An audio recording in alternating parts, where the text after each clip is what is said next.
They say if you want peace, you live far from people. Well, my family's been doing that for over 130 years out here, where the pine forests start giving way to soybeans and the sky feels heavy enough to press down your shoulders some days.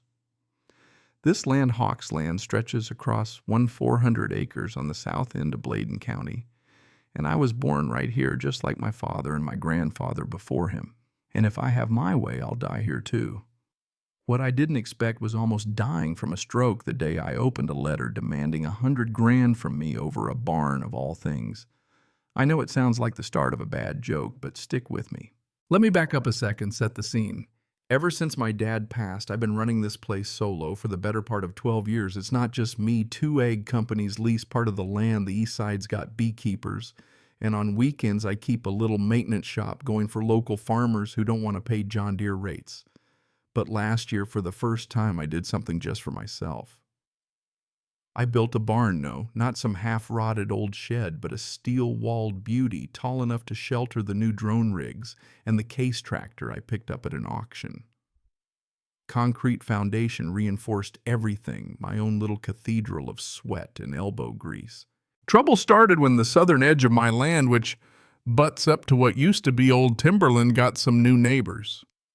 10 years ago, a developer bought it up and spat out Pinewood Summit, 80 houses as beige as dishwater, all jammed together with vinyl siding, bird-themed cul-de-sacs, and a homeowners association running the show like they were guarding Fort Knox. The barn I built at a solid 400 feet from their line stayed well clear hell. I even called my old friend Todd the surveyor and had him double-check every boundary stake just to be sure. I even joked to him, "Watch, they'll say I built too close to their yoga studio." We laughed.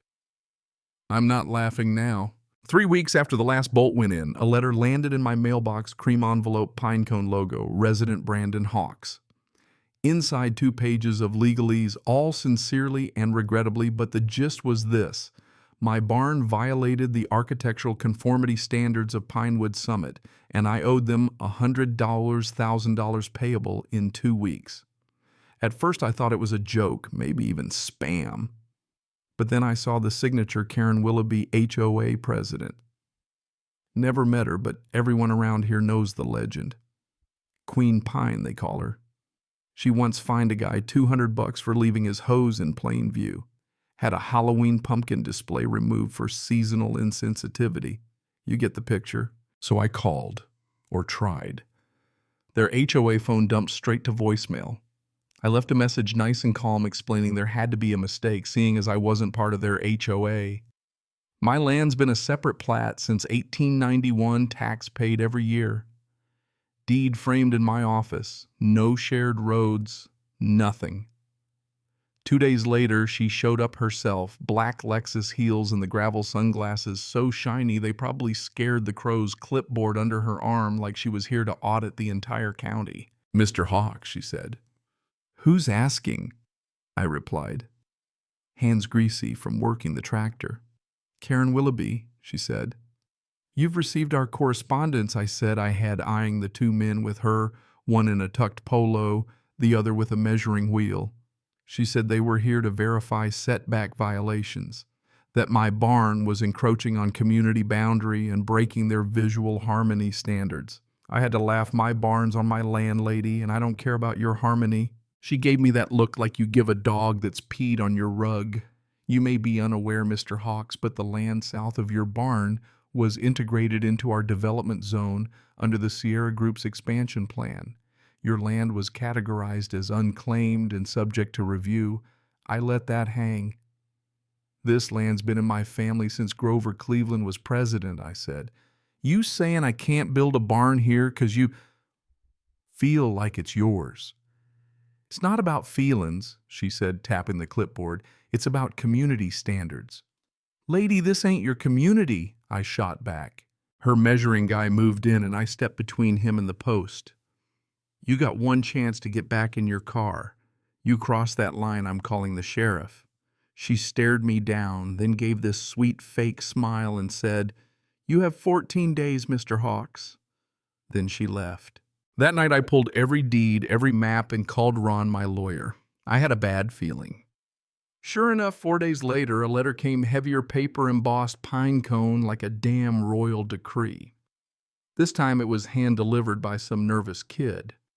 Inside, the fine was now $110,000 for continued visual disruption and non-participation in architectural arbitration. They included HOA, meeting minutes. My name came up 9 times, and Karen had asked the board to approve enforcement mechanisms up to liens and seizure. I laughed so hard I almost tossed the letter in the fire. Would have been funny if it wasn't so calculated. What scared me wasn't their threats. It was how serious they acted, as if saying something fancy made it true. Ron said, "We're responding and we're bringing in a surveyor." Todd came out drones, junior tech, the whole 9 yards. For 2 days, he scanned every inch, GPS tagged every boundary stake ceremonial, almost since half were hammered in by my grandfather back in the 60s. The Pinewood Summit homes sat quiet and oblivious behind their plastic fences, not knowing the storm brewing on the other side. Karen returned this time, marching right up to Todd, demanding immediate access to measure cross-boundary encroachment. Todd looked at her and said, "Ma'am, unless you got a judge's order in that purse, I suggest you back off before you end up in a trespassing report." She sputtered, then left in a huff. Later, I dug into the county records, and wouldn't you know it, the Sierra Group's expansion zone was a mess of overlapping plat maps, half of it never ratified by the county. And my land had been taxed to Hawk's family for decades. The kicker. The corner closest to Pinewood Summit was always agricultural, never zoned for them, never annexed. Ron drafted a cease and desist. We sent it certified to the HOA, the Sierra Group, and straight to Karen's home for good measure. The next morning, someone slashed Todd's trailer tires. He didn't file a report, just grumbled about glue and power suits. That's when I knew this was war, not a paperwork mix-up. 3 days later, Todd came back red-faced, clutching a rolled-up survey map like it was radioactive. "We've got a situation," he said. Turns out the Pinewood Summit developer had built 9 homes, 9 plus their HOA office on my land. Todd showed me time-lapse drone photos, original plat overlays. And yeah, about 30% of their community sat right in my cornfield. Not a mistake, not bad luck, deliberate overreach. I felt this cold anger so deep it wasn't about yelling. It was about getting every damn document in order. With Ron and my cousin at the Department of Natural Resources, we built a case, found zoning requests, hand-drawn maps from my grandfather, tax receipts, everything. The Sierra Group had stretched their project past the line, then fudged the zoning maps to cover it up. When Ron saw the files, he just said, "That's not HOA drama. That's corporate fraud. That's leverage." We sent a legal notice to the HOA, Sierra Group, and County Zoning Board, plus an injunction to freeze any sale of those lots. Then just for fun, I got a handwritten note in my mailbox. "You push this, we push back. Stop digging."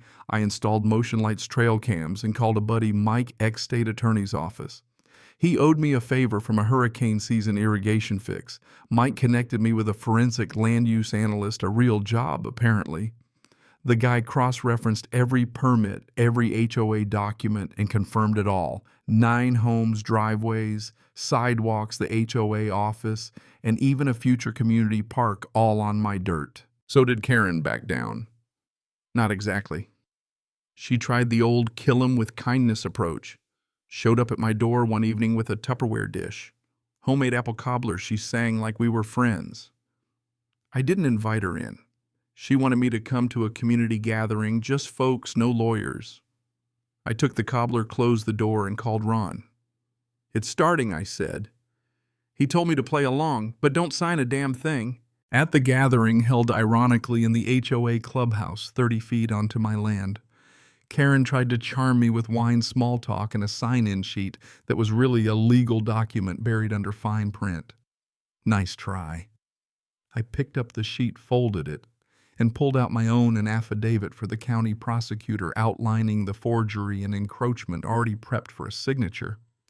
Karen on autopilot signed it along with 2 board members never reading it.